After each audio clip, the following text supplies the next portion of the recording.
সম্মানিত উপস্থিতি, আমরা মনে করি দুনিয়াতে মানুষ জীবনযাপন করতে গিয়ে, একে অপরের সাথে উঠা বসা করতে গিয়ে, কথোপকথন করতে গিয়ে, ব্যবসা বাণিজ্য করতে গিয়ে, চলাফেরা করতে গিয়ে মিথ্যা কথা বলে থাকে, ধোঁকা দিয়ে থাকে, লোকেদের সাথে চিটিং করে থাকে। এটা দুনিয়াতে করে থাকে, কিন্তু হয়তো আখেরাতে করবে না, বা আল্লাহ সুবহানাহু ওয়া তাআলার সামনে এমনটা বোধহয় করবে না। আমাদের ধারণা বা আমাদের ব্রেন বুদ্ধি এমনটাই বলে যে মানুষ মানুষের সামনে মিথ্যা কথা বলে, কিন্তু যখন সে আল্লাহ সুবহানাহু ওয়া তাআলার সামনে বা দরবারে দাঁড়াবে, ময়দানে হাশরে বা হাশরের দিনে যখন আল্লাহ তাআলার সামনে দণ্ডায়মান হবে হিসাব ও নিকাশের উদ্দেশ্যে, তখন বোধহয় মানুষ মিথ্যা কথা বলবে না। কিন্তু না, বরং মানুষ তখনও মিথ্যা কথা বলবে। মানুষ এত বড় জাহিল, মানুষ এত বড় অজ্ঞ, এত ভণ্ড, এত বুদ্ধিহীন যে আল্লাহ তাআলার দরবারে যখন সে আল্লাহ তাআলার সামনে হিসাব নিকাশের উদ্দেশ্যে দণ্ডায়মান হবে, দাঁড়াবে, তখনও সে আল্লাহ তাআলার সামনেও মিথ্যা কথা বলতে থাকবে বা মিথ্যা কথা বলবে। যদি আমরা এই বিষয়গুলো দেখতে যাই, তাহলে আমরা কোরআনে এই বিষয়ে অনেক জায়গায় পাবো, একাধিক জায়গায় পাবো যে আল্লাহ তাআলার দরবারেও মানুষ মিথ্যা কথা বলবে। সম্মানিত শ্রোতা মণ্ডলী, আল্লাহ সুবহানাহু ওয়া তাআলার সামনে মিথ্যা কথা কেমনভাবে হবে আমরা একটু মনোযোগী হব, যে কিভাবে মিথ্যা কথা বলবে, কেন মিথ্যা কথা বলবে। আল্লাহ সুবহানাহু ওয়া তাআলার দরবারে যখন হিসাব ও নিকাশের উদ্দেশ্যে মানুষকে দণ্ডায়মান করা হবে, তখন মানুষ নিজ নিজ কর্মের কথা যখন তাকে, প্রত্যেকটা মানুষকে তার নিজ নিজ কর্মের কথা বলা হবে, তুমি এটা করেছো, এটা করেছো, এমনটা করেছো, এই পাপের কাজটা করেছো, এই গুনাহের কাজটা করেছো, এভাবে যখন মানুষদের বলা হবে, তখন অনেক মানুষ অস্বীকার করবে, বা অনেক মানুষ যারা মুশরিক ছিল দুনিয়াতে, যারা মূর্তি পূজা করেছে, যারা পাথর পূজা করেছে, যারা অগ্নি পূজা করেছে, যারা সূর্য পূজা করেছে, যারা নক্ষত্র পূজা করেছে, এক কথায় আল্লাহ সুবহানাহু ওয়া তাআলা ব্যতীত অন্য কারো যারা উপাসনা করেছে বা পুজো করেছে, তারাও যখন আল্লাহ তাআলার সামনে দাঁড়াবে, তখন তাদেরকে আল্লাহ তাআলা বলবেন যে তোমরা এটা করেছো, তোমরা এটা করেছো, তোমরা আমার সাথে শরীক স্থাপন করেছো। তখন এই সমস্ত পাপাচারীরা, এই সমস্ত মুশরিকরা আল্লাহ তাআলার দরবারে দাঁড়িয়েও মিথ্যা কথা বলতে থাকবে, বা মিথ্যা কথা বলার সাহস পাবে, বা তারা মিথ্যা কথা বলার সে চেষ্টা করবে যে আমি বেগুনাহ সাবিত করব, আমাকে, আমি নিজেকে বেগুনাহ সাবিত করব। এ কথা আল্লাহ সুবহানাহু ওয়া তাআলার আয়াতে বা কোরআন কারীমে যদি দেখতে যাই, তাহলে সূরা আল-আনআম সূরা নম্বর 6 আয়াত নম্বর 23 আল্লাহ তাআলা বলেছেন, ওয়াল্লাহি রাব্বিনা মা কুন্না মুশরিকিন। মুশরিকরা বলবে আল্লাহ তাআলার শপথ, বা আমাদের ওই আল্লাহ তাআলার শপথ যিনি আমাদের প্রতিপালক বা রব, মা কুন্না মুশরিকিন, আমরা মুশরিক ছিলাম না, আমরা শিরক করতাম না, আমরা আল্লাহ তাআলার সাথে অন্য কাউকে অংশীবাদ করতাম না, এভাবে শপথ করে তারা বলবে। এখানে মুফাসসিরগণ বলেন যে এইভাবে শপথ করে বলার কারণটা কি, অনেক মতামত রয়েছে। আব্দুল্লাহ বিন আব্বাস রাদিয়াল্লাহু তাআলা আনহু, একজন বিখ্যাত সাহাবাদের মধ্যে মুফাসসির, তিনি এই আয়াতের ব্যাখ্যায় বলেন যে আসলে ব্যাপারটা এমন না যে মিথ্যা কথা বলবে সরাসরি, বরং এমন হবে কিয়ামত দিবসে যে যখন তাওহীদবাদীরা, অর্থাৎ যারা আল্লাহ সুবহানাহু ওয়া তাআলাকে মানে, আল্লাহ তাআলার ইবাদত করেছে, শুধুমাত্র আল্লাহ তাআলারই উপাসনা করেছে, তিনার সঙ্গে অন্য কাউকে শরিক করেনি, শরিক স্থাপন করেনি, এই সমস্ত তাওহীদবাদীদেরকে যখন জান্নাতে দেওয়া হবে বা জান্নাতে প্রবিষ্ট করা হবে, তখন এই দৃশ্য মুশরিকদের সামনে ভাসবে। আর তারা দেখবে যে আমাদের সম্মুখীন দল বা তাওহীদবাদীরা জান্নাত পেয়ে গেল, যারা শুধুমাত্র আল্লাহ তাআলারই উপাসনা করেছিল পৃথিবীতে, তিনার সঙ্গে অন্য কারো উপাসনা করেনি, তারা জান্নাত প্রাপ্ত হচ্ছে। আর আমরা জাহান্নামে যাব, আমরা জাহান্নামের অগ্নিতে নিক্ষিপ্ত হব।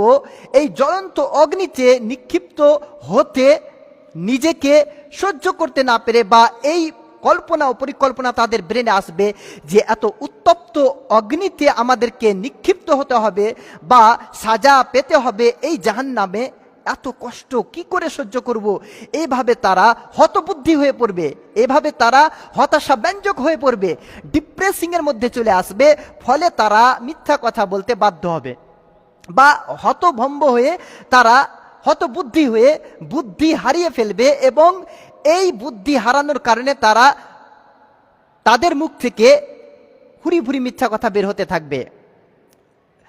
আবার কোন কোন মুফাসসির বলেছেন যে না, বরং কোন কোন মুফাসসির বলেন যে আল্লাহ সুবহানাহু ওয়া তাআলার সামনে মিথ্যা কথা বলতে মানুষ সাহস পাবে না, তবে আল্লাহ তাআলা এটা বলাবেন, আল্লাহ সুবহানাহু ওয়া তাআলা মানুষকে মিথ্যা কথা বলাবেন।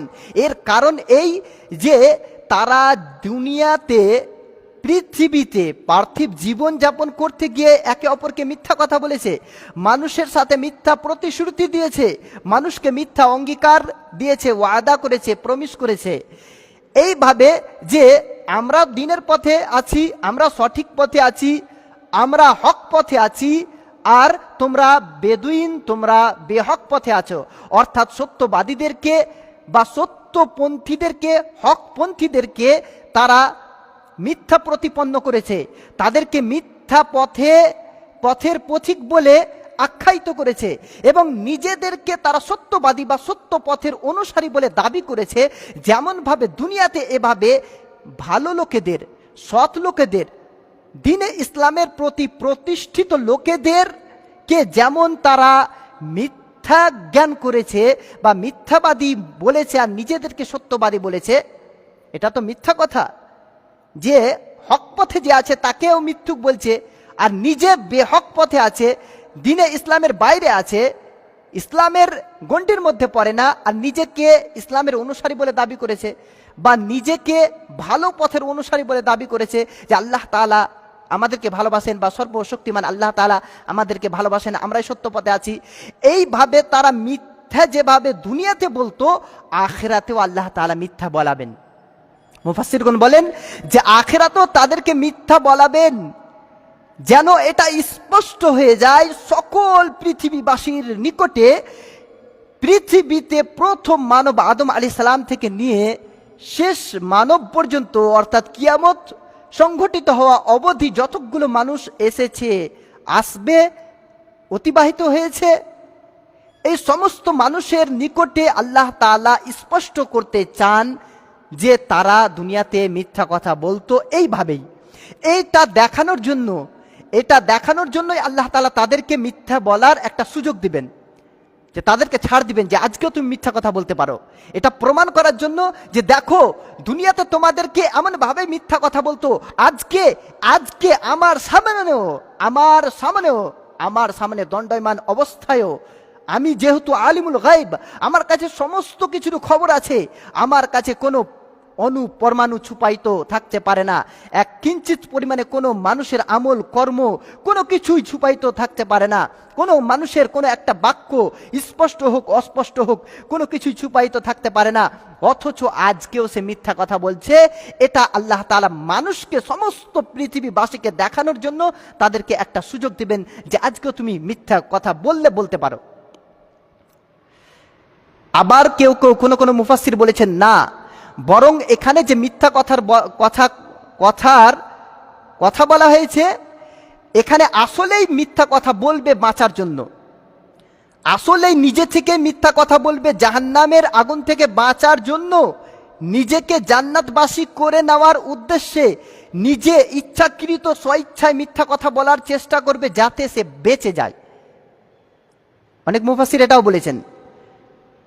আর আল্লাহ সুবহানাহু ওয়া তাআলার আয়াতে যদি দেখতে যাই, তাহলে এর পূর্বে যে কথাগুলো বললাম এর কথার উদ্ধৃতিতে আল্লাহ তাআলা বলেন সূরা আল মুজাদালা সূরা নম্বর 58 আয়াত নম্বর 18তে আল্লাহ সুবহানাহু ওয়া তাআলা বলেছেন যে ওয়ায়াহলিফুনা লাকুম কামা ইয়াহলিফুনা লাহু ইয়াউমা ইয়াবআসুহুমুল্লাহু জামিআ, যখন কিয়ামতের দিন আল্লাহ সুবহানাহু ওয়া তাআলা সমস্ত মানব জাতিকে একত্রিত করবেন, কবর থেকে উঠিয়ে পুনরুত্থিত করবেন, আবার দ্বিতীয়বার জীবন দান করবেন, তখন আল্লাহ তাআলার ফায়াহলিফুনা লাহু, আল্লাহ তাআলার সামনেও কসম খেয়ে তারা মিথ্যা কথা বলবে, কামা ইয়াহলিফুনা লাকুম, যেভাবে তোমাদের সামনে আজকে দুনিয়াতে মিথ্যা কথা বলছে।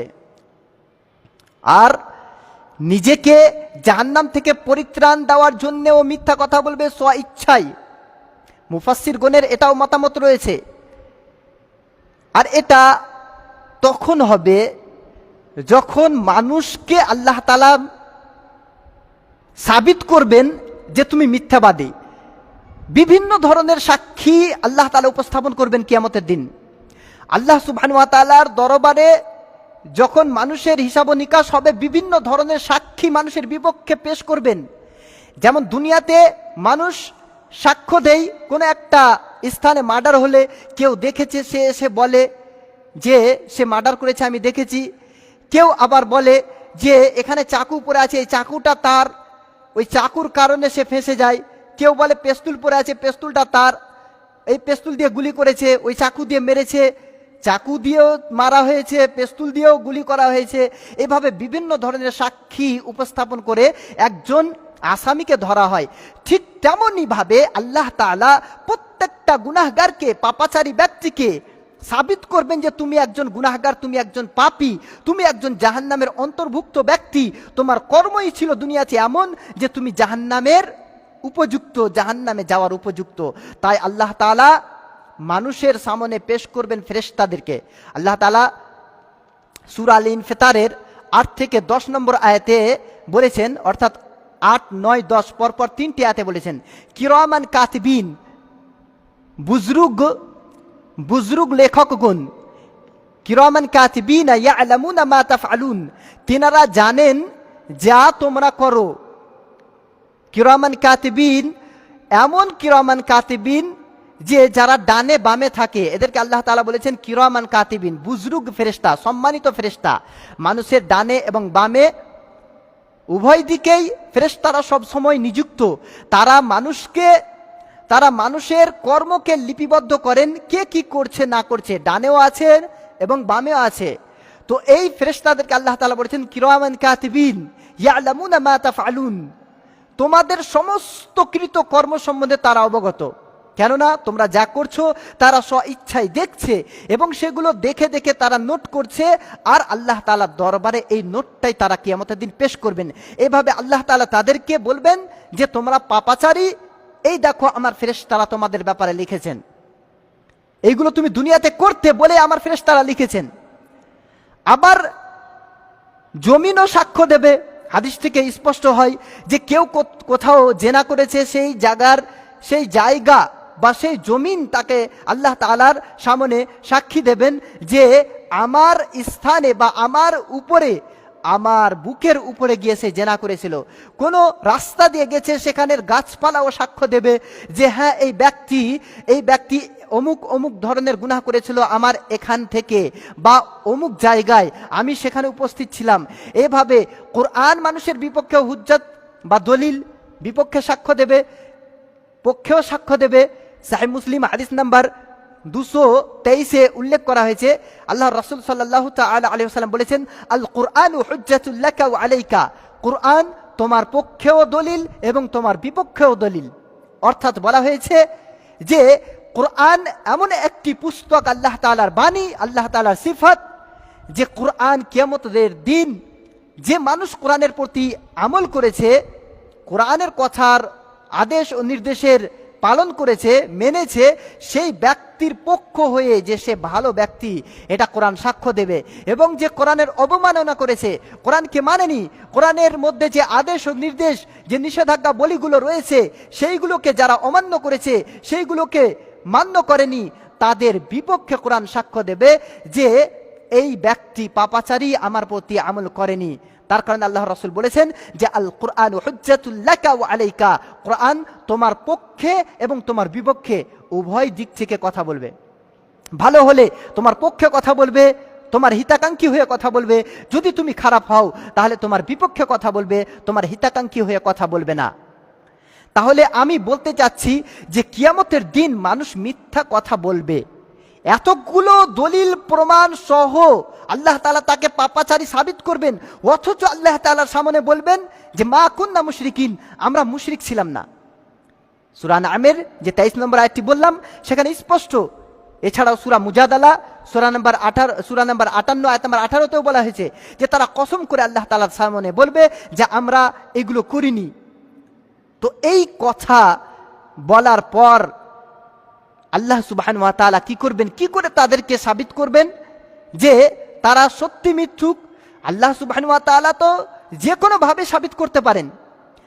এগুলো সাক্ষী সে অমান্য করবে, তাই আল্লাহ সুবহানাহু ওয়া তাআলা আরো একটি বড় ধরনের সাক্ষী পেশ করবেন, যেটা আল্লাহ তাআলা বলেছেন শেষে, একেবারে শেষে যখন এগুলোকে সাক্ষী দেওয়ার, এই সমস্ত সাক্ষী প্রমাণ উপস্থাপনের পরেও সে অমান্য করবে, তখন আল্লাহ তাআলা শেষ পর্যন্ত সূরা ইয়াসিন সূরা নম্বর 36 আয়াত নম্বর 65 বলেছেন আল ইয়াউমা নাখতিমু আলা আফওয়াহিহিম, আজকে আমি তোমাদের মুখে আজকে মোহর মেরে দেব, স্ট্যাম্প মেরে দেব। ওয়া তুকাল্লিমুনা আইদিহিম, আর তোমাদের হাতগুলো আমার সাথে কথা বলবে। ওয়া তাশহাদু আরজুলুহুম বিমা কানু ইয়াকসিবুন, এবং তাদের পাগুলো সাক্ষ্য দেবে তাদের কৃতকর্মের ব্যাপারে, তাদের যেগুলো তারা করত পৃথিবীতে সেই সমস্ত কর্মের ব্যাপারে অবগতি বা সাক্ষ্য দেবে তাদের পাগুলো। অত্র আয়াতটি থেকে স্পষ্ট হয় যে মানুষ যখন এত কিছু অস্বীকার করবে, যখন মানুষ অস্বীকার করবে যে এইগুলো আমি করিনি, আল্লাহ তাআলার কোরআন সাক্ষ্য দেবে, গাছপালা সাক্ষ্য দেবে, জমিন সাক্ষ্য দেবে, এইভাবে ফেরেশতারা সাক্ষ্য দেবে, তার আমল নামা দেখানো হবে যে তুমি এগুলো করেছো, আমরা লিখেছি, ফেরেশতারা পেশ করবে। অথচ সে ব্যক্তি যখন অস্বীকার করবে, শেষ পর্যন্ত আল্লাহ তাআলা বলেন আমি তোমার মুখে আজকে মোহর মেরে দেব, দিয়ে তার হাতগুলো কথা বলবে আল্লাহ তাআলার সামনে যে এইগুলো সে হাত দ্বারা করেছে। পা সাক্ষ্য দেবে যে ঠিক বলেছে হাতে, এইগুলো অবশ্যই এই হাত দ্বারা সে করেছিল, এই গুনাহের কাজগুলো সে করেছিল, এই পাপাচারীগুলোতে সে নিমজ্জিত ছিল, লিপ্ত ছিল, এই কাজগুলো সে অবশ্যই করত, দুনিয়াতে এগুলো করত সে। এইভাবে যখন আল্লাহ তাআলা তার মুখে মোহর মেরে দিয়ে তার হাত পাকে কথা বলাবেন, তখন সে কিন্তু হতাশা ব্যঞ্জক হয়ে যাবে, সে ডিপ্রেস হয়ে যাবে, সে আশ্চর্যান্বিত হবে যে আমার হাত পা আমার বিরুদ্ধে সাক্ষ্য দিচ্ছে। এ কথা আল্লাহ তাআলা সূরা আন-নূর সূরা নম্বর 24 আয়াত নম্বর 24 বলেছেন, সূরা ফুসসিলাত সূরা নম্বর 41 আয়াত নম্বর 21 এ কথা আল্লাহ তাআলা বলেছেন যে তার হাত পা সাক্ষ্য দেবে, তার মুখ সাক্ষ্য দেবে, তার মুখে মোহর মেরে দেওয়া হবে, তার চামড়া সাক্ষ্য দেবে। চামড়ারও কথা বলা হয়েছে যে তার চামড়া বা চর্ম সাক্ষ্য দেবে, এইভাবে তাকে গুনাহগার সাব্যস্ত করা হবে। এখানে আল্লাহ তাআলা মুখে মোহর দিয়ে তার হাত পাকে কেন কথা বলাবেন, এর উদ্দেশ্য কি আমরা জেনে নিই। মুখে মোহর দিয়ে হাত পাকে কথা বলিয়ে তাকে পাপী সাবিত করার একটি দিক এই যে তার এটি নফস, তার বডির যে অঙ্গ প্রত্যঙ্গগুলো, এই অঙ্গগুলোর উইংসগুলোর মধ্যে এক একটি হাত, পা, তারপরে চোখ, নাক, কান, এইগুলো এক একটি অঙ্গ। অর্থাৎ মানুষের বডির সাথে, মানুষের শরীরের সাথে যেগুলো জড়িত, সেইগুলো মানুষের কাছে সবচেয়ে বেশি প্রিয়, যেহেতু শরীরের সাথে তার সম্পর্ক, আর এর চেয়ে বেশি প্রিয় হতে পারে না অন্য কিছু। তার কারণে মানুষ নিজের গলা কাটতে পারে না, আত্মহত্যা করছে কেউ কেউ, ওটা আলাদা ব্যাপার। তবে সাধারণভাবে মানুষ নিজেকে কাটতে পারে না, নিজের আঙ্গুল কেটে ফেলতে পারে না, নিজের হাত কেটে ফেলতে পারে না, নিজের কান কেটে ফেলতে পারে না। কেন? তার কাছে এগুলো অনেক প্রিয়, দুনিয়ার সবচাইতে বেশি প্রিয়। তার চক্ষু অন্ধ করতে পারে না, কানা করতে পারে না, তার দাঁত ভেঙে ফেলতে পারে না নিজেই, কেননা তাকে মায়া লাগে, এগুলো প্রিয়। আর এই প্রিয় জিনিসগুলো তার বিরুদ্ধে যখন সাক্ষ্য দেবে, তখন সে অবশ্যই ভাববে যে আমার হাত পাগুলো আমার বিরুদ্ধে সাক্ষ্য দিচ্ছে। তো আল্লাহ তাআলা এই বলে এটা প্রমাণ করতে চান যে আজকে তোমার মুখে মোহর মেরে দিলাম, তুমি তো মুখে মিথ্যা কথা বলছো। এবার দেখো তোমার সবচেয়ে কাছের যেটা তোমার হাত, সবচেয়ে কাছের যে তোমার অঙ্গ, তোমার পা, সবচেয়ে কাছের যেটা তোমার চর্ম, তোমার শরীরের চর্ম, তোমার ফিজিক্যালি উইংস, এইগুলো তোমার বিরুদ্ধে কথা বলছে। এর চেয়ে আর বেশি বড় সাক্ষী আর কি হতে পারে? তখন সে লজ্জিত হবে যে নিশ্চয়ই আমি গুনাহগার, না হলে আমার হাত পা কেন সাক্ষ্য দিচ্ছে। আরো একটা দিক যে এটা আরো একটা বড় দিক হাত পাকে কথা বলার, মুফাসসিরগণ বলেন যে বস্তু বা যে জিনিস কথা বলতে পারে না, হাত কথা বলতে পারে না দুনিয়াতে, পা কথা বলতে পারে না, সাক্ষ্য দিতে পারে না কারো বিরুদ্ধে, ওই রকম চক্ষু চর্ম এগুলো কথা বলতে পারে না, এদের বাকযন্ত্র নাই। মানুষ যেমন আমরা কথা বলছি ঠিক তেমন এদের বাকযন্ত্র নাই, কিন্তু অথচ বাকযন্ত্রহীন অঙ্গকে আল্লাহ তাআলা বাকশক্তি দেবেন বা কথা বলার শক্তি দেবেন, আর এইগুলো কথা বলবে। তো এটা আশ্চর্যান্বিত যে এমন বস্তু তার বিপক্ষে কথা বলছে যে বস্তু কথা বলতেই জানে না, এটা অলৌকিক বিষয়। তার কারণে আল্লাহ তাআলা এইভাবে তার বা পাপাচারীদের বিরুদ্ধে সাক্ষী উপস্থাপন করবেন তার অঙ্গ প্রত্যঙ্গকেই।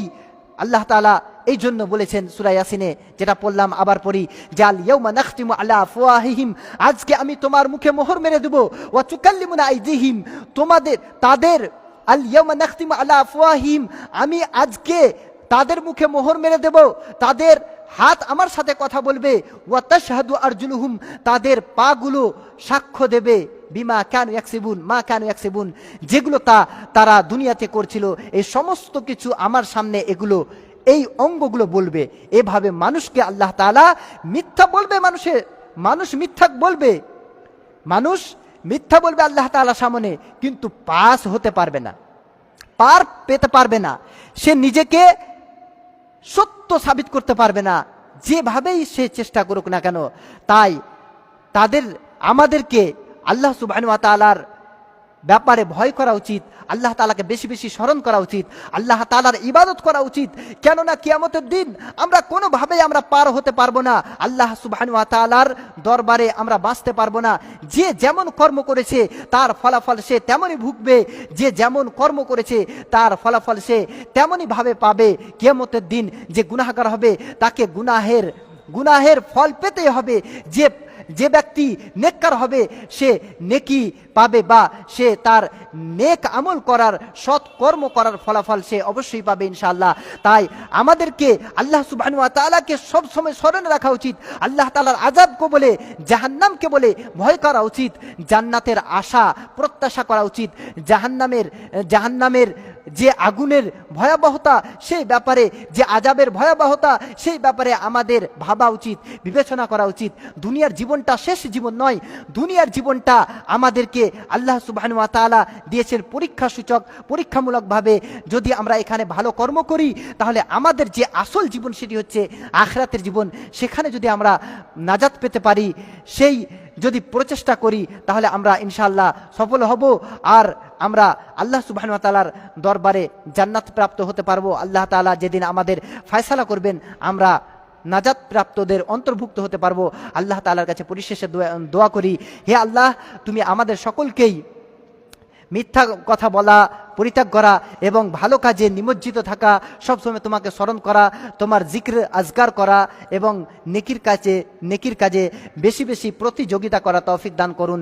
আল্লাহুম্মা আমিন। ওয়া আখিরু দাওয়ানা আনিল হামদুলিল্লাহি রাব্বিল আলামিন। আসসালামু আলাইকুম ওয়া রাহমাতুল্লাহ।